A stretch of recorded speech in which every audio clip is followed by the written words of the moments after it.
Madame, Monsieur, bonsoir. Dialogue social au menu de questions d'actu ce soir et un nouvel accord acté à la veille du 1er mai entre le gouvernement, les syndicats et le patronat. Les principales mesures actées dans le cadre de cet accord social, d'abord pour le secteur public, un SMIC qui passe à 3 500 dirhams net par mois, la suppression de l'échelle 7 pour les fonctionnaires des catégories d'adjoints et administratifs et assistants techniques, porter le quota de promotion dans le grade de 33 à 36% et un congé payé de paternité qui passe à 15 jours au lieu des 3 jours actuels. Et puis pour le secteur privé, une hausse de 10% du SMIC aussi, mais cette fois en 2 temps. Il y a aussi la condition de bénéficier de la pension de vieillesse de 3 240 jours d'affiliation qui est réduite à 1 300 jours et une mesure destinée aux retraités assurés de la CNSS et qui ont été touchés par la pandémie. Enfin, nouveauté aussi de cet accord social pour cette fois le secteur agricole, l'alignement du salaire minimum agricole, le SMAG, sur le SMIC. Elle s'appliquera de manière progressive aussi, avec aussi une hausse du SMAG de 10%, et ce, dès septembre prochain. Sans oublier que les partis ont convenu de remettre à l'ordre du jour la loi organique relative aux conditions d'exercice du droit de grève. Toutefois, le droit du travail, cette question épineuse du droit du travail reste en suspens. En plus, bien sûr, de la création de cette charte nationale du dialogue social. De quoi s'agit-il? On en parlera avec nos invités plus tard. Alors, ce gouvernement Arnouch parvient à conclure un accord dès la première année de son mandat. L'opposition n'y voit pas vraiment une prouesse, ne le voit pas de cet œil, car le chef du parti de la lampe, Ilham Kiran, a qualifié les centrales syndicales les plus représentatives, à savoir l'UMT, l'UGTM et la CDT, de, je cite, syndicats de grands patronats et non de travailleurs. Dialogue social donc, ce soir, avec mes invités. Moustapha Sribi, bonsoir. Bonsoir. Je rappelle que vous êtes professeur de droit constitutionnaliste et politologue. Bienvenue à vous sur ce plateau encore une fois. Et en face, j'ai le plaisir d'accueillir Cédric Aïssaoui, analyste politique et économique. Bienvenue Cédric. Merci. Par Skype, depuis Fès, se joint à nous Rachid Ben Ali, vice-président de la Confédération marocaine de l'agriculture et du développement du rural, la Comader. Bonsoir Monsieur Ben Ali, merci de vous joindre à nous. Bonsoir. Alors messieurs, est-ce qu'on peut parler d'un avancement majeur pour les droits des travailleurs? Et quelques chiffres en ce qui concerne le SMIC. Qui sont les SMICards au Maroc? Ils sont autour de 10% dans le secteur public à toucher entre 3 000 et 4 000 dirhams. Et c'est plus de la moitié, en tout cas environ la moitié des salariés du privé qui sont au SMIC, donc déclarés. Messieurs, un avancement majeur donc pour les droits des travailleurs. Moustapha Sribi? Ça dépend si vous voulez voir le verre à moitié plein ou à moitié vide. Alors, évidemment, il faut se féliciter que le dialogue social soit remis au premier plan du travail gouvernemental. Ça a traîné, ça a mis quand même 7 mois. Et le processus n'a commencé qu'à la fin février, quand le chef du gouvernement a reçu donc les ministres concernés, plus les dirigeants des organisations syndicales représentatives. C'est bien parce que ça intervient après pratiquement 10 ans de panne de dialogue social. Il faut rappeler qu'en la fin février, le 26 avril 2011, le gouvernement Abbas Fassi avait signé un grand accord donc social avec les centrales syndicales. Ça venait dans un contexte particulier, ça venait au moment où il y avait, vous le savez, le printemps arabe au moment du 20 février, et beaucoup de choses ont été faites par ce gouvernement, c'est-à-dire beaucoup de concessions, il faut bien le dire, pour avoir la paix sociale. Ça a donné les résultats que l'on sait, puis ça a permis de préserver la paix sociale. Ensuite, on est arrivé à un deuxième dialogue social en 2016, organisé par son successeur, Abdillah Bekiren, PJD. C'était également en avril 2016. Et là, en 5 ans, il n'y avait pas eu beaucoup d'avancées. Quelle était la difficulté? C'est qu'on n'a pas appliqué, on n'a appliqué que partiellement les accords prévus par ce qui avait été décidé en avril 2011. Puis, il y a eu une troisième étape, c'était 2019, le cabinet Saadé Letmani, PJD lui aussi, qui n'a pas donné beaucoup de suite à tout ça, sinon quelques petits aménagements. Alors, la question est intéressante, me semble-t-il. Pourquoi, en 10 ans, il y a eu pratiquement une panne du dialogue social? Ça tient à une raison politique. Je puis vous dire que j'avais posé la question une fois à Abdillah Benkiran, de manière informelle, et il m'avait répondu ceci, je cite de mémoire, « Oui, les syndicats, on sait quels sont leurs effectifs et où est-ce qu'ils recrutent. Ce monde-là ne nous intéresse pas. » Je force peut-être, mais la tonalité, ce qu'il m'a dit. Ce qui m'intéresse, m'avait-il dit, c'est le monde des exclus. C'est les 3-4 millions de personnes qui sont dans l'exclusion. Les pauvres, ceux qui ne sont pas dans les syndicats, etc. Et c'est évidemment un capital et un marché électoral potentiel pour lequel il s'est beaucoup mobilisé, vous le savez, et si bien qu'il n'avait pas beaucoup d'intérêt à accorder donc au dialogue social avec des syndicats qu'il considérait comme peu proches de son parti. Voilà la première observation. Autre observation, je vais y revenir, j'ai parlé du verre à moitié plein, c'est vrai, c'est bien que ça se fasse. Le verre à moitié vide, c'est qu'il y a un tas de dossiers qui n'ont pas été réglés, sur lesquels je vais revenir tout à l'heure, si vous le voulez bien. Bien sûr, on va y revenir. Et vous avez parlé de l'implication du syndicat affilié au PJD, en l'occurrence l'UNTM, qui n'a pas fait partie des syndicats qui ont été impliqués dans ce dialogue social. Pourquoi, Driss Issaoui? Que pouvez-vous nous dire justement sur la composition des principales centrales syndicales qui ont été représentées? Ceux qui ont été représentés, ce sont eux qui ont réussi au niveau des élections, du patronat. Le syndicat affilié au PJD n'a pas eu les places ni le nombre de voix qui le prédispose à être un représentant qualifié de la classe ouvrière. Donc, il n'a pas assisté. Vous précisez, si vous permettez, sur ce point que vous avez évoqué, que ce sont des résultats qu'on a eus entre juin, juillet et août de l'année dernière, avant les élections, c'est-à-dire les élections professionnelles.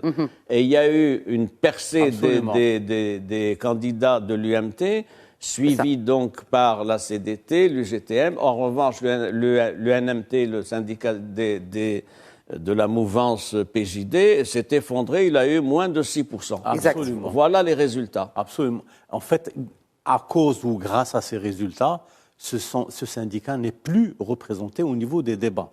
Alors, en fait, c'est quoi le débat? Le débat, il est tripartite. Il y a le gouvernement, les centrales syndicales représentatives et la CGEM. Il y en a 3, UMT, UGTM et CDT. Même la FDT n'est pas représentative. Absolument, ils ne sont pas représentatifs. Les résultats qu'ils ont obtenus ne les qualifient pas justement à être là. Alors, en fait, ce mécanisme de dialogue avec les représentants des salariés est un mécanisme qui a été choisi, qui a été pensé depuis longtemps pour ne pas tomber dans les travers de celui-là ne représente que 6%, l'autre ne représente que 15%, etc. Et finalement, je pense que le gouvernement Akhnouch a pu dépasser, d'ailleurs, je remercie Sehimi qui nous a rappelé que finalement, ce sont des gens, c'est des gens qui ont, surtout les islamistes, vous savez, c'est des gens qui réfléchissent à leur business. Si vous n'avez pas d'importance pour leurs élections, ils ne vont pas vous parler. Et d'ailleurs, l'UMT et les autres syndicats ont reproché à Benkiran d'avoir fermé la porte, de ne pas avoir ouvert la possibilité de dialoguer, sachant pertinemment que les centrales syndicales sont véritablement les outils par lesquels le gouvernement, les partis politiques peuvent négocier, peuvent discuter et ouvrir des possibilités énormes de dialogue et de faire évoluer la situation. C'est pas ce qu'il dit, en tout cas, parce que dans une réaction suite à cet accord social, le chef du PJD, Abdillah Benkiran, le secrétaire général du PJD, a quand même tenu à rappeler qu'il avait joué un rôle essentiel et après 2011. On connaît l'histoire. Et nous allons revenir sur cette réaction parce que ce serait bien de la commenter aussi. Sur ce point, vous permettez de prolonger Sri. ce qu'a dit Idriss Issaoui sur la représentativité des syndicats. L'argument de Benkiran n'est pas pertinent, n'est pas recevable. Dire c'est des patrons, c'est pas le monde de travail, c'est pas recevable. En revanche, la critique aurait été plus forte et elle aurait davantage porté s'il avait mis en cause la relative représentativité des syndicats. Je vais vous donner un exemple. quel est le taux d'encartement dans le monde du travail? C'est entre 6 et 7%. Ouais. Et oui, il faut le savoir. En France, il est de 8%. C'est-à-dire qu'il y a tout un monde du travail. On a une population active de 10 millions de personnes, en moyenne. Eh bien, le monde du travail qui est représenté dans les syndicats, c'est 6-7%. C'est 7%. Donc, c'est ça qu'il faut revenir. C'est-à-dire la base démocratique, si je puis dire, des syndicats est extrêmement limitée. Ça ne veut pas dire qu'ils ne sont pas influents, parce qu'il y a des syndicats qui ont des positions, des implantations clés dans des secteurs névralgiques. Absolument. Communication, fonction publique, port, docker, etc. Ça ne veut pas dire qu'ils ont un rôle mineur. Ça veut dire simplement, je note que pour ce qui est de leur représentativité, elle est extrêmement relative. J'ajoute qu'il y a des composantes de notre population qui ne sont pas encartées. Les sans-emploi, il faut le dire. Les sans-emploi, nous avons 1 300 000 chômeurs, sans parler des emplois précaires. Informels, oui. Les retraités ne sont pas dans les syndicats. Les handicapés ne sont pas dans les syndicats. Donc voilà qui réduit d'autant la représentativité des syndicats. Mais pour autant, il faut se féliciter qu'il y ait des syndicats qui soient là et qui portent un certain nombre de revendications, avec cette réserve tout de même, c'est que les revendications qu'ils défendent me paraissent, par bien des traits, très corporatistes. Ouais. Et qu'elles n'embrassent pas tous les autres aspects de la population. Ça veut dire quoi? Ça veut dire également que ça limite la portée de ces accords, de cet accord social. Pourquoi? Parce que si nous voulons un État social, c'est la vision royale, c'est le discours du chef du gouvernement devant le Parlement, c'est un État social qui doit être à la carte. Profiter à certaines catégories qui sont encartées dans le syndicat et pas d'autres. C'est un État qui doit donc prendre en charge tout le monde. Et c'est pour ça que j'ai parlé de verre à moitié plein, vide tout à l'heure, parce que c'est ça, une interrogation de principe. Très bien. Nous allons peut-être aussi donner la parole aux représentants de la Comader, de la Confédération marocaine de l'agriculture et du développement rural, son vice-président, Rachid Ben Ali. Quel a été le rôle de la Comader dans ce dialogue social et vous félicitez-vous de cet accord? Tout d'abord, je vous trace un petit peu l'historique. Nous, en tant que Comader, il y a eu, comme il a dit Sissimi tout à l'heure, il y a eu la signature d'un accord, si on veut dire, au niveau avec Abbas Fassi en 2011. Et malheureusement, la Comader n'était pas présente. C'est la CGM qui a signé pour les deux, pour toute l'activité. Après, en 2015, il y a eu un appel à la Comader. Il y a eu un début de discussion avec Sertil Abikiran. Et on a commencé des discussions. Malheureusement, ils n'ont pas abouti. On est reparti. Et là, on est très heureux d'être dans le dialogue social, et on n'est pas le seul d'ailleurs, même les syndicats. D'ailleurs, c'est les syndicats c'était à la demande des syndicats au début. C'est les syndicats qui ont exigé notre participation, parce que quand même l'agriculture, le monde rural représente quelque chose comme 40% d'emplois. Et dans le secteur privé, bien sûr, au niveau du privé uniquement.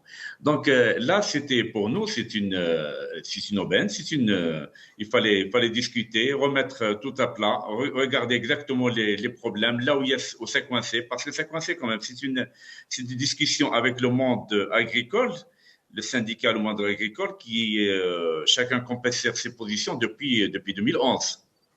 Donc, chaque fois, le syndicat revenait avec l'accord qu'ils ont eu d'avoir l'alignement du SMIC sur le SMAC. Nous, on revient sur les problèmes du code de travail, beaucoup d'autres choses qu'il faut prendre nos revendications, si on veut dire, qui sont toujours d'actualité. Donc, jusqu'à maintenant, c'est la première fois qu'on participe réellement. Et je pense que nous, on est content de ce qu'on est en train de faire. On est content. C'est l'ouverture d'une discussion qui va durer dans le temps. Et c'est un démarrage. Pour nous, c'est juste le début. Et on espère que ça aboutira vraiment à des résultats très, très intéressants. Je peux revenir rapidement sur ce qu'il a dit Sissimi, effectivement, que le syndicat, il représente 6 ou 7%. Mais dans le domaine des affaires, même les gens qui ne sont pas syndiqués, qui n'ont rien à voir avec le syndicat, quand le syndicat arrache un accord, ils sont heureux de l'appliquer et ils sont heureux de le demander. Peut-être qu'ils ne sont pas actifs, ils ne vont pas demander, ils ne vont pas s'inscrire au niveau des syndicats, mais en tous les cas, quand il y a un accord, tout le monde veut en profiter. Même chose pour le patronat. Bon, tout le monde n'est pas dans le patronat, on n'est pas à 100%, on n'est pas loin de ces chiffres-là. Mais quand on a quelque chose, c'est tout le monde qui va suivre. Et c'est ça, je pense, le but du dialogue social. Alors, le but du dialogue social, ce sont des mesures aussi, messieurs. Si on commençait par la première mesure, d'abord les salaires. Et c'est celle qui importe beaucoup de personnes. Réagir sur le SMAG, SMIG. Naturellement, professeur Srimi. Le contraire m'aurait étonné. Je vous en prie. Merci de me donner la parole. SMIG et SMAG, c'est une question qui n'est pas réglée. C'était prévu en 2011, il était prévu une période de 3 ans pour l'alignement du SMAG sur SMIG. Ça n'a pas été fait. Le problème s'est reposé en 2016, ça n'a pas été fait. Lors des deuxièmes assises de la fiscalité, pas les troisièmes de mai 2019, les deuxièmes, j'étais présent comme des Essaoui, etc. On avait été frappé au moment où avait été débattue cette question de l'impôt agricole par l'intrusion de centaines de propriétaires terriens de gros agriculteurs qui a envahi la salle de conférence, bloquant pratiquement les travaux parce que c'est un lobby. Il faut bien le dire. Il faut quand même lui parler vrai. C'est un lobby qui s'oppose. C'est pas le gouvernement qui s'oppose. C'est un lobby qui s'oppose à ce qu'il y ait un alignement du SMAG sur le SMIG. D'ailleurs, dans l'accord qui a été signé donc par le chef du gouvernement aujourd'hui, il n'est pas prévu un alignement, il est prévu une étape de réflexion pour voir, etc. Ça veut dire quoi? Ça veut dire qu'il y a un lobby qui arrive à imposer ses positions et à défendre ses intérêts face à une volonté formelle exprimée par le chef du gouvernement. C'est tout ça qui doit être réglé. Absolument. On attendra justement la suite ou la mise en place, le déploiement de ces mesures qui ont été annoncées dans le cadre de cet accord social, messieurs, et notamment avec cette charte qui a été signée, qu'est-ce que cela implique. Il y a aussi un observatoire du dialogue social, mais en tout cas beaucoup d'annonces, comme on a aujourd'hui un peu l'habitude. Il y a eu d'ailleurs, on a parlé de chronologie tout à l'heure. Il y a eu un accord tripartite qui a été signé en 2019. Vous l'avez évoqué. Il s'étale sur 3 ans, 2019-2021. Mais après, qu'est-ce que ça a donné? Pas grand-chose. Voilà. Bon, alors, je vais revenir sur cette question des salaires. Driss Essaoui, une augmentation du SMIG alors qu'on est en pleine période inflationniste, ça ne choque personne. En fait, ce n'est pas une décision qui est située dans le giron de l'analyse économique pure et dure. C'est une décision qui a été prise dans le giron de quoi? De l'adoption d'un nouveau modèle de développement qui donne de l'importance à la dimension humaine du développement. C'est le fait de dire que demain, on aura un nouveau modèle de développement où l'homme et la femme seront véritablement les moteurs de l'action économique. C'est ce qui a été fait. Alors, quand on augmente le SMIG au niveau des salaires, que ce soit au niveau de l'agriculture ou au niveau de l'industrie de manière générale, donc c'est une manière de dire nous sommes dans une situation où la ressource humaine devient un facteur important de la stratégie de développement du Maroc. C'est-à-dire que demain, c'est quand on voudra discuter, on n'est plus dans la logique des smicards. Quoique, je pense que les statistiques le démontrent. On n'est pas dans un pays de smicards, on est dans les smicards dans une partie des revenus qui vont au secteur privé. C'est ça. Mais pas particulièrement, pas pour l'État. C'est pour l'État, c'est autre chose. Pas pour les fonctionnaires. Il y avait peut-être une autre option. Oui. L'option, elle a été débattue au sein du gouvernement. Ils ne le disent pas, mais on le sait. Il y a eu une position soutenue par 2 ministres au moins, disant on ne peut pas pérenniser l'augmentation du SMIG. Il faut donner simplement à titre exceptionnel pour cette année une prime. C'est ça. Une prime.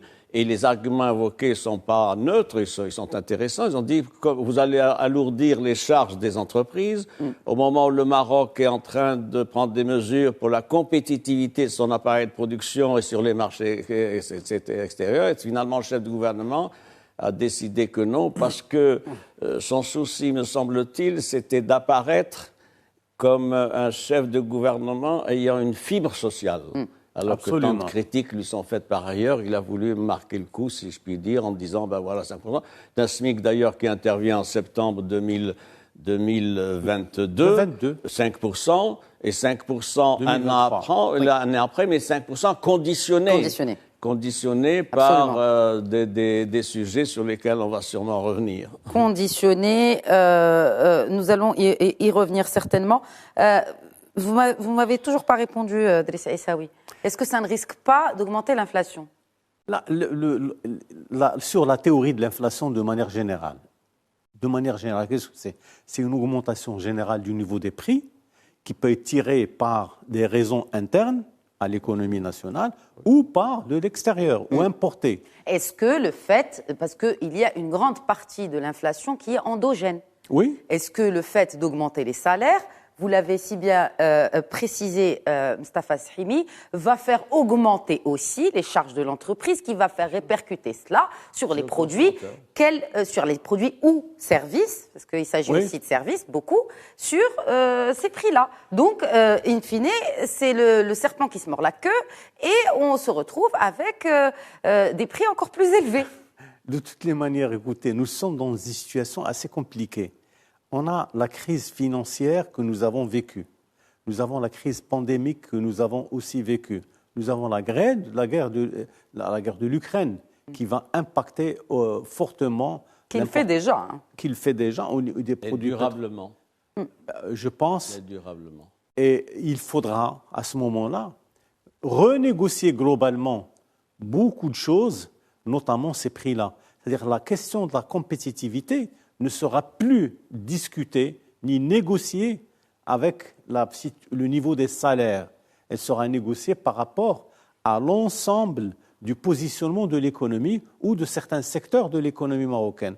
Donc finalement, on ne peut pas dire, si vous augmentez le SMIC ici, vous allez augmenter l'inflation par là, et donc vous allez perdre des points dans la compétitivité. Ce n'est pas aussi automatique qu'on puisse le penser. Très bien.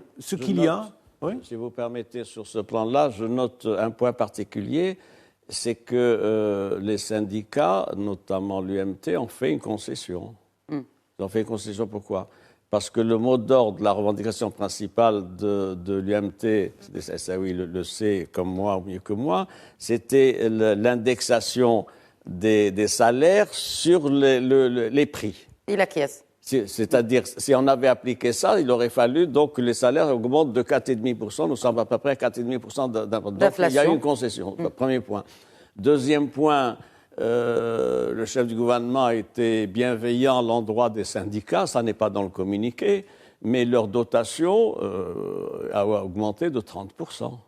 Oui. Ça n'est pas public, ça. C'est quoi ? Qu'est-ce que c'est ? Le gouvernement traditionnellement donne une aide aux syndicats, comme il donne une aide aux partis politiques, mais c'est à l'occasion de scrutin. Et les syndicats ont bénéficié d'une rallonge de 30% à l'occasion de la signature de cet accord social. Et donc, c'est un argument qui a amené les syndicats, disons, à davantage de nuances et de retenue pour ce qui est de leurs revendications premières. Il n'y a pas de conflit d'intérêt là-dedans, Drissa Essaoui ? Non, il n'y a aucun conflit. Vous savez, le gouvernement travaille avec les syndicats comme si c'était des partenaires. Oui, tout à fait. Mais ce n'est pas censé être le cas. Enfin, je veux dire, ce n'est le cas nulle part. Non, ce n'est pas critiquable. Si vous permettez, ça n'est pas critiquable. Oui. Dans toutes les démocraties, même dans les régimes autoritaires, il y a une aide de l'État en faveur des syndicats. Simplement, je note que ça n'a pas été le cas pendant 10 ans, et que c'est le cas cette fois-ci, une augmentation de 30% de la subvention accordée donc aux syndicats. Si je voulais pousser plus loin, mais peut-être que je ne le ferai pas, mais je vais le faire quand même, ça serait intéressant. Non, il s'agit de fonds publics. Oui. Et jusqu'à maintenant, autant on a vu la Cour des comptes très sourcilleuse quant à l'utilisation de l'argent public par les partis politiques, au dirham près, bien des partis qui ont été condamnés à rembourser, autant on peut observer que ni la Cour des comptes ni l'Inspection générale des finances se sont intéressés à la gestion des fonds publics gérés par les syndicats. Mais c'est une autre interrogation. De toutes les manières, les syndicats, qu'ils soient ouvriers ou étudiants ou pour n'importe quel autre secteur de l'économie, c'est des acteurs importants, c'est des acteurs institutionnels. Il faut les maintenir. La même chose que pour la presse, par exemple. Pour la presse, on donne de l'argent voilà, pour que les journaux continuent à exister, que l'on puisse avoir des espaces d'expression disons, qui portent en fait la distinction entre celui qui est pour, celui qui est contre, mais ce sont des gens qui remplissent le paysage institutionnel avec leur rôle et leur fonction. Il est normal. On appelle ça une mission de service public. Absolument, c'est une mission de service public qui est remplie par les syndicats. Tout à fait. Et par la presse aussi, voilà, par la presse. On leur dit merci beaucoup parce que vous nous aidez à exister. Rachid Ben Ali. Bon, alors, une question, je n'ai pas trouvé le chiffre exact sur les salariés affiliés. Donc déjà, combien de salariés au SMIC aujourd'hui dans le secteur agricole? Combien sont déclarés? Sur les 40% que vous avez évoqués tout à l'heure. Je peux rebondir rapidement sur ce qu'il a dit M. Sihemi concernant le lobbying des agriculteurs et la position du gouvernement.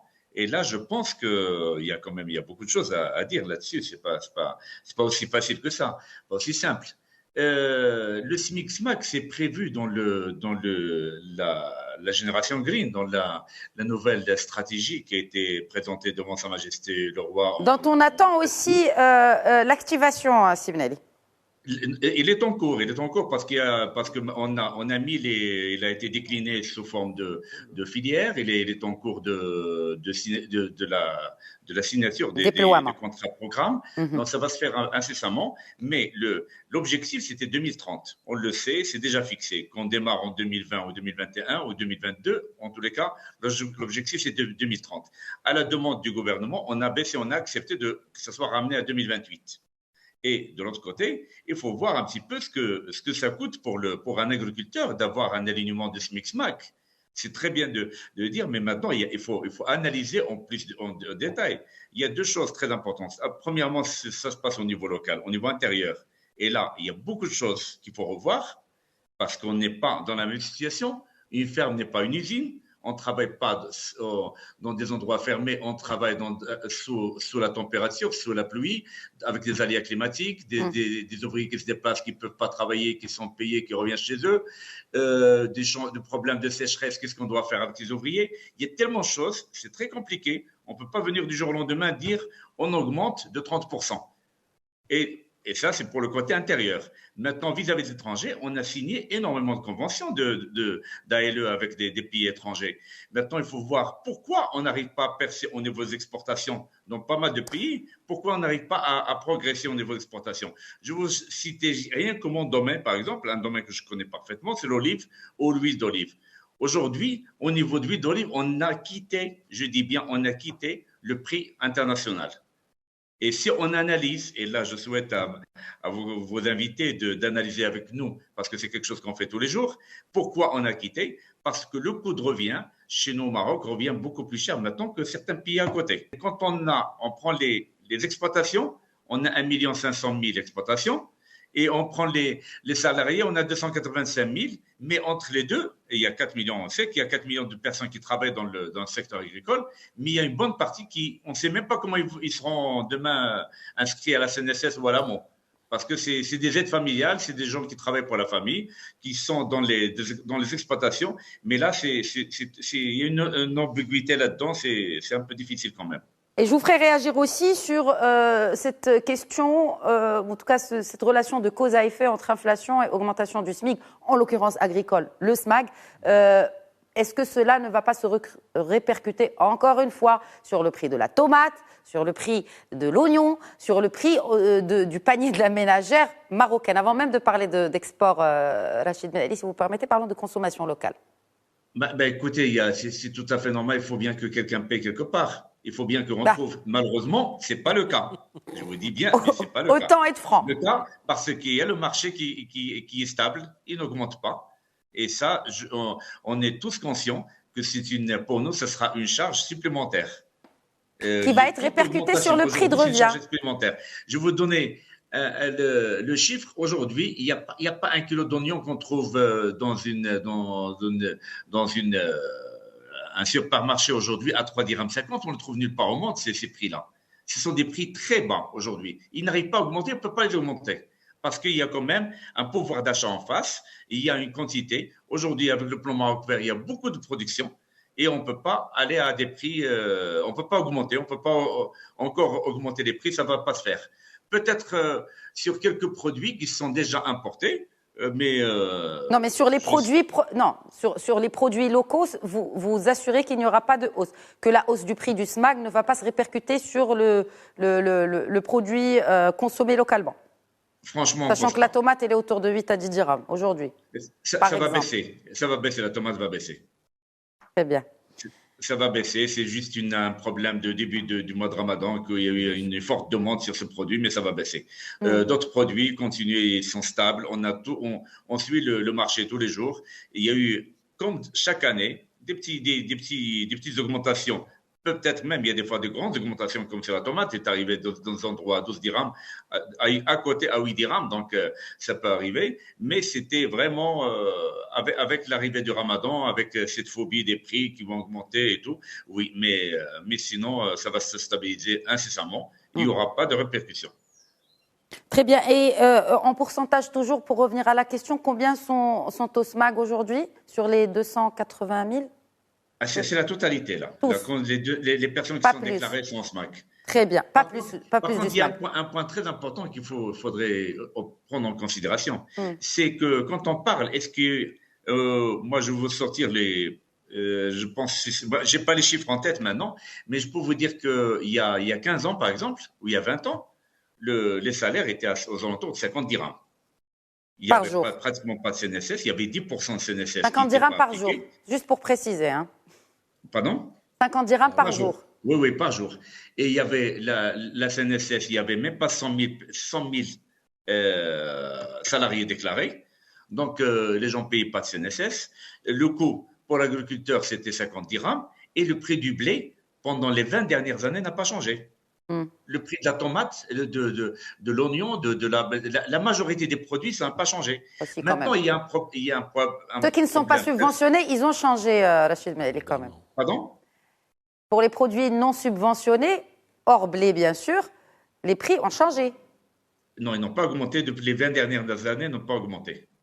Hors subventionnés, ils n'ont pas augmenté. Les prix, je parle du prix agriculteur. On revient toujours au prix agriculteur.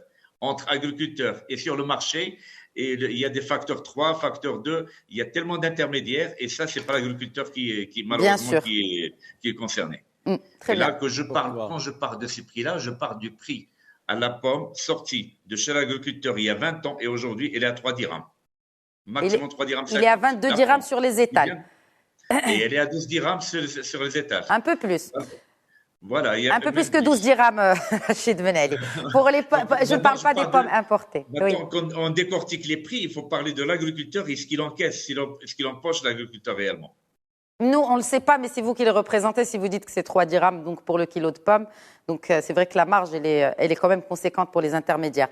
Mustafa Sahimi, je vois que vous avez envie de réagir depuis tout à l'heure aux propos de Rachid Ben Ali. D'abord, la question de l'alignement du SMAC sur le SMIG a été traitée par Ben Ali, mais en pointillé, il y a un lobby. Il y a un lobby agricole qui est important.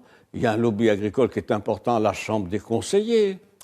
On peut donner le profil de tous les grands propriétaires terriens, agricoles qui sont là, qui ont fait beaucoup pour être élus et qui sont là et qui verrouillent donc une certaine politique. Maintenant, officiellement, le gouvernement se propose d'améliorer le pouvoir d'achat de tous les citoyens, et en particulier, c'est une priorité royale, vous le savez, qui a été réitérée à différentes circonstances, donc d'améliorer le pouvoir d'achat du monde rural et de permettre d'améliorer leurs revenus. Sibeli a posé un problème, le problème du prix producteur, mais je ne peux pas me contenter de cela. Le prix producteur, c'est 2 dirhams. Sur le marché, ça arrive à 10, 12 dirhams, etc. Parce qu'il y a une chaîne d'intermédiaires qui est là, qui est dans un modèle de rente et de spéculation. C'est la rente. C'est ça. C'est le grossiste, le demi-grossiste, le quart grossiste et ensuite l'épicier, etc. Cette histoire de la réforme des circuits de commercialisation, elle est évoquée de temps en temps par tel ou tel ministre, mais elle n'est pas traitée. Voilà un test de la capacité réformatrice de ce gouvernement. Si l'on veut réellement porter atteinte et remettre en cause cette économie de rente, qui est parasitaire, c'est des gens qui travaillent avec des téléphones, qui n'ont ni bureau, ni secrétariat, ni rien, ni frais, par téléphone, qui ont des hangars pour stocker, c'est tout, etc. Donc voilà un secteur où il peut y avoir une politique volontariste du gouvernement pour préserver, d'abord, améliorer le revenu des agriculteurs, parce qu'ils pourraient vendre un peu plus, et qui pourrait permettre d'améliorer le pouvoir d'achat des consommateurs. Ça n'est pas fait, c'est quand même un problème. Très bien, c'est pas notre sujet aujourd'hui. Cédric Saïsaoui, peut-être une réaction, mais très brève. Très brièvement. Il y a ce qu'on appelle des agropoles, au côté de Meknes, au côté d'Oujda, etc. Il n'y a rien dans les agropoles. Ça servent à quoi? Stockage. Même pas. Stockage même pas l'activité agricole, n'est pas représentée. On trouve un bureau des organismes spécialisés dans l'agriculture. C'est tous des administrations qui travaillent dans le domaine agricole ou des enseignants qui viennent de temps en temps, mais c'est vraiment pratiquement vide.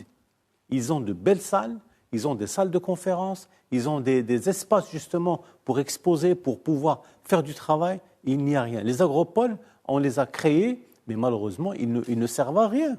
Et c'est ça le problème. Pourquoi la Comader ne cherche pas à s'implanter dans des espaces comme ceux-là, et pour pouvoir justement faire en sorte que l'agriculture soit cette activité qui peut, dont les bénéfices peuvent augmenter, diminuer, etc. Aujourd'hui, ils ne font rien. Très bien. Revenons à notre sujet, messieurs, si vous le permettez. Ce n'est pas une émission sur l'agriculture. Bon, on va parler des autres mesures actées dans l'accord. On a parlé longuement du salaire, mais c'est à juste titre, parce que c'est important. L'amendement du Code du travail au 1er juillet 2023, que signifie cela? Ça fait partie des 5% prévus pour 2023 et des 5% conditionnés auxquels j'ai fait référence tout à l'heure. Quel est le blocage? Le blocage, c'est depuis 60 ans. Depuis la Constitution de décembre 1962, nous avons un article dans la Constitution qui dit « loi organique va déterminer les conditions d'organisation du droit de grève ». Ça fait 60 ans. Toutes les constitutions ont repris ces mêmes dispositions. Absolument. Le blocage, il est là. Le blocage, il est là. Pourquoi? Parce que finalement, c'était un système hybride. Moi, j'ai un peu travaillé sur cette question du droit de grève. C'est un système hybride où il y avait la loi constitutionnelle qui disait le droit de grève est garanti. À côté de ça, il y a d'autres textes qui sont applicables, notamment sur le droit de grève chez les fonctionnaires, chez d'autres catégories, etc. Et tout le monde s'accommodait de ce système hybride en disant ceci, le droit de grève est constitutionnel, j'ai le droit de faire de grève, mais ça faisait partie des négociations avec les départements concernés pour qu'il n'y ait pas trop de grève.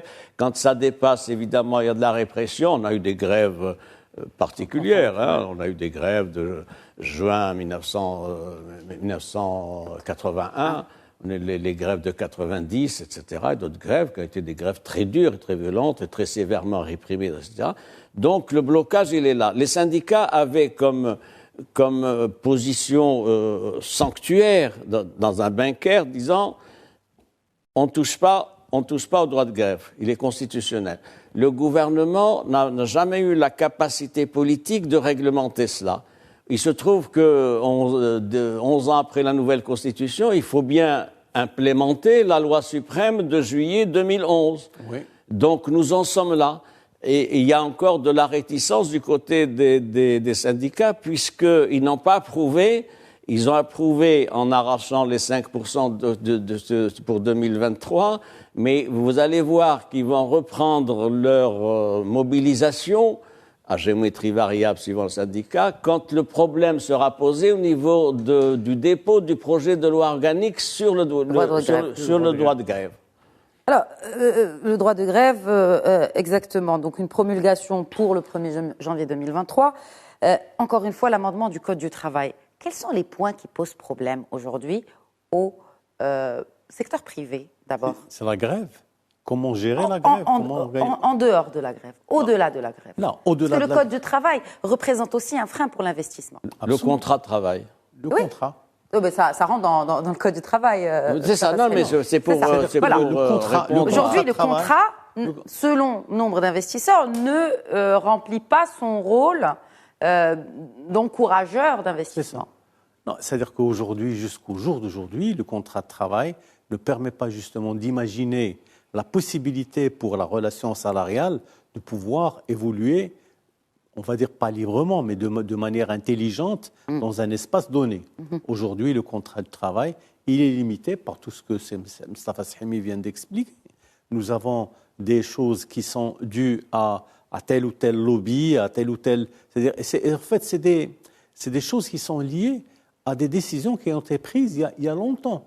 C'est-à-dire au début des années 1960, on a pris un certain nombre de décisions qui étaient valables pour cette époque, mais qui n'ont jamais évolué. Les négociations sur le contrat social, sur le dialogue social, sur le contrat du travail, durent depuis des années. Les syndicats n'ont jamais pu avancer. Et au jour d'aujourd'hui, on est dans cette situation. Vous pensez que ce gouvernement pourrait faire cette prouesse? Ça va être difficile, parce que là, on n'est pas véritablement dans une logique de révision globale du contrat de travail, ni du code du travail. On est dans une logique pour poser un nouveau modèle de développement. Ça, c'est prévu, on en parle, c'est 2030, etc. Cet accord rentre dans l'esprit du nouveau modèle Absolument. de développement. Oui. Et ce qui devrait normalement assurer sa pérennité, quel que soit l'exécutif. C'est ce qu'on appelle, si vous permettez, le débat porte sur un mot, la flexicurité. C'est-à-dire un contrat de travail flexible. La position des syndicats est une position conservatrice, disant il y a un contrat de travail. Pourquoi il y a un contrat de travail? Parce qu'il est rigide. Et il est rigide parce que il donne lieu à des mesures qui frappent l'entreprise. 90% moyenne des contentieux dans les entreprises sur le contrat de travail sont prononcés en faveur des employés, avec des indemnités, des dommages-intérêts, etc. Les entrepreneurs, à juste titre, il faut le dire, et moi je tiens à le dire, ils ont besoin de contrats de travail à géométrie variable. C'est-à-dire, suivant les conjonctures, je recrute, il y a moins de carnets de commandes, je dégraisse, je reprends 6 mois après, et ça, c'est une évolution qui s'est faite dans les économies agiles, dans les économies développées. Il ne faut pas que le monde du travail soit enfermé et bloqué par des textes de rigidité, si bien qu'il ne recrute pas. Vous le savez, il y a des chefs d'entreprise qui ne recrutent pas parce qu'ils disent « je ne veux pas recruter, si dans 6 mois il y a une autre conjoncture, je ne peux pas licencier ». Et donc je me retrouve avec des indemnités de paiement, des indemnités de licenciement qui ne sont pas gérables. Donc c'est un effort qui doit être fait par les syndicats pour prendre en compte et appréhender cette nouvelle exigence du monde du travail dans l'économie moderne. Et ça, c'est pas facile, mais il faut qu'il y ait un moment, vous savez, que le droit de grève et révision du Code du travail, c'est bien la démocratie participative, c'est bien les consultations, c'est prévu dans la charte, on va en parler tout à l'heure, etc. Mais il y a un moment où on ne peut pas se limiter à un consensus mou. Il y a un moment, il faudra décider. Est-ce que ce n'est pas le rôle aujourd'hui, justement, de l'institutionnalisation du dialogue social? Oui, mais il y a un moment, il faudra décider. Mais quelle est la valeur d'une charte? d'une charte du dialogue social. Comme la charte de la majorité, on a entendu... La charte, elle n'a pas une valeur normative. Elle n'a pas une normative, c'est-à-dire elle n'a pas une force exécutoire du fait que c'est une charte. C'est pas une loi, c'est pas... Ça veut dire c'est l'adhésion à un certain nombre de principes, et donc les gens adhèrent à cette charte, mais évidemment, on ne peut pas imposer le respect de tout ce que va décider cette charte. Je reviens sur le Code du travail, la flexicurité et le droit de grève. Ça sera très difficile et c'est là où le gouvernement devra faire montre, de sa volonté de dialogue et de consultation, mais le moment venu, le cas échéant, de sa capacité d'arbitrage et de décision avec un coût politique d'impopularité qu'il doit gérer. Et ça, c'est un autre débat. Mais de toute manière, la flexibilité dans le domaine du travail, elle a été introduite par la stratégie nationale de l'emploi qui a été élaborée en 2015 pour 2025. Mais aujourd'hui... On n'en entend plus parler. C'est quelque chose qui a été élaboré, il y a un gros travail qui a été fait, il y a, disons, c'est le Bureau international du travail qui avait organisé, qui avait suivi tout ce travail. Moi-même, j'avais travaillé dans ça. Mais où est la flexibilité? Parce qu'en fait, c'est un outil extrêmement important aux mains du gouvernement, aux mains de ceux qui gèrent, disons, les relations sociales pour pouvoir avancer. Mais personne n'en parle aujourd'hui. Personne n'en parle. Alors, personne n'en parle, ça nous amène, parce qu'il nous reste très peu de temps, personne n'en parle, ça nous ramène à cette question de pérennité. C'est une revendication très ancienne des syndicats, et c'est une revendication qui peut même être reproduite et transposée sur plusieurs aspects. Mais sur cet aspect-là du dialogue social, institutionnalisé pour pérenniser. Clairement, institutionnalisé, ça existait auparavant du temps du gouvernement de Abbas Fassi. Ils avaient déjà décidé d'avoir 2 sessions, une en avril et l'autre en septembre, et organiser tout ça pour faire l'évaluation, pour pouvoir avancer. Aujourd'hui, on a décidé d'institutionnaliser, c'est très bien. C'est-à-dire, on sait que le gouvernement est obligé de s'inscrire dans cette logique. Obligé par quoi et par qui? Obligé par la loi, parce que vous êtes dans le cadre d'une charte. Une charte, elle vous donne des indications. C'est un référentiel qu'on vous donne, on vous dit attention, faites ceci, faites cela. Adoptez le principe de la flexibilité, etc. Nous n'adoptons pas ça, etc. C'est une contrainte politique, ça n'est pas une contrainte juridique. Voilà. C'est une contrainte politique et éthique. Vous vous êtes engagé devant la nation, devant le peuple marocain, à respecter un certain nombre de principes, il faut y adhérer. Okay. Je voudrais, puisqu'il reste quelques minutes, je voudrais relever... c'est bien, j'ai dit que c'était bien la reprise du dialogue social, les principes, mais il y a tout ce qui n'a pas été fait et qui n'est pas mentionné dans le communiqué. C'est-à-dire tous les problèmes intéressant le monde du travail. Et le monde du travail dans l'entreprise. Je vais vous donner un certain nombre d'éléments. On ne s'est pas préoccupé des conditions de travail. Ouais. C'est bien, le SMIC, 5%, c'est bien. La femme. Bien, la médecine du travail. Il y a seulement 1400 médecins qui sont dans ce secteur en médecine du travail. La sécurité accident, vous savez combien il y a de morts par accident de travail au Maroc? 2000 par an. Vous pouvez le voir dans les chantiers. Combien de travailleurs ont des casques, ne serait-ce que des casques? Il y a 2000 morts par an pour les accidents de travail. Qu'est-ce qu'on fait pour les maladies professionnelles? On ne s'en occupe pas. Il y a une loi qui traîne depuis 10 ans. Qu'est-ce qu'on fait pour le contrôle de la législation par les inspecteurs du travail? On n'a que 450 inspecteurs du travail dans tout le Maroc. C'est ça le problème. Je m'étonne que les syndicats n'aient pas évoqué les libertés syndicales. Vous savez que chaque entreprise, quand elle a 50 employés, elle a droit à un comité d'entreprise. Or, dans la pratique, ça n'est pas respecté. Et l'exemple est courant d'un patron d'entreprise qui, dès lors que quelqu'un décide de former un comité d'entreprise, il est licencié, sans beaucoup de recours. Et il y a donc tout ça qui n'est pas réglé. Et puis, les causes des accidents. Vous savez qu'il y a que 17% des entreprises qui respectent la législation du travail. Moi, j'ai des chiffres, c'est des chiffres du Conseil économique et social qui a fait une étude il y a 1 an sur ça. Moi, je travaille sur dossier. Il y a la couverture accident. Vous savez qu'il y a 10 millions de travailleurs au Maroc, population active. Il n'y a que 26% de ces 10 millions qui ont une couverture accident. Ouais. Il y a tout le problème des contractuels.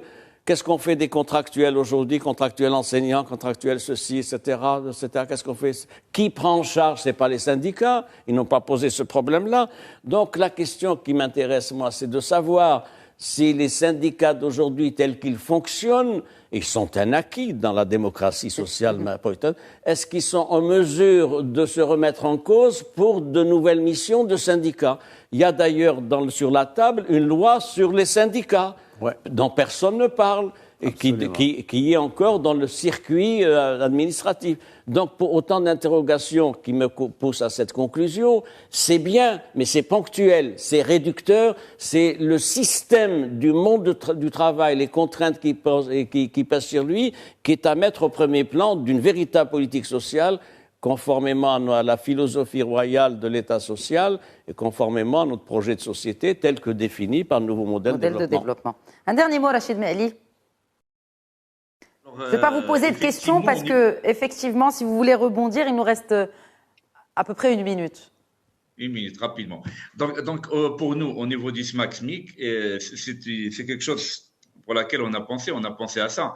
Donc nous, ce qui a été prévu, je réponds à Cécile, c'est d'aller à 2028, d'avoir le SMIC et le SMAC en 2028, la même chose, quoi.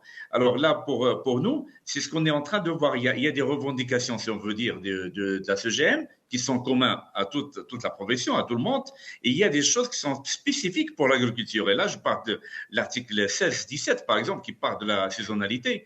C'est quelque chose qu'on a demande de modification. On a parlé des élections des délégués qui sont pas. Il doit être variable entre permanent et saisonnier. Donc il y a beaucoup de choses, des droits de grève qui sont pas les mêmes parce que dans le secteur agricole ou autre. Donc c'est des choses qui vont conditionner le passage au SMIC-SMAC. On va pas passer automatiquement. Tout en laissant, on passe à 10%, 15%, c'est déjà fixé, mais le reste, ça va suivre les négociations. Et ce qui nous fait vraiment plaisir aujourd'hui, c'est des négociations, tout le monde s'accorde à avoir un dialogue social permanent, et ça va démarrer incessamment. Merci. C'est prochainement. Très bien. Nous y reviendrons certainement dans cette émission. Parce qu'il s'agit de suivre aussi, bien sûr, il y a cet observatoire aussi du dialogue social qui a été créé. C'est notre rôle aussi en tant que média de suivre ce genre de dossier qui concerne des millions de Marocains. Merci beaucoup Rachid Meali. Merci d'avoir enrichi ce débat ce soir. Merci à vous. Merci professeur Sahimi. Merci à vous. Merci Sia Siaoui. Merci madame. Merci à vous de votre fidélité. Très bonne soirée à tous.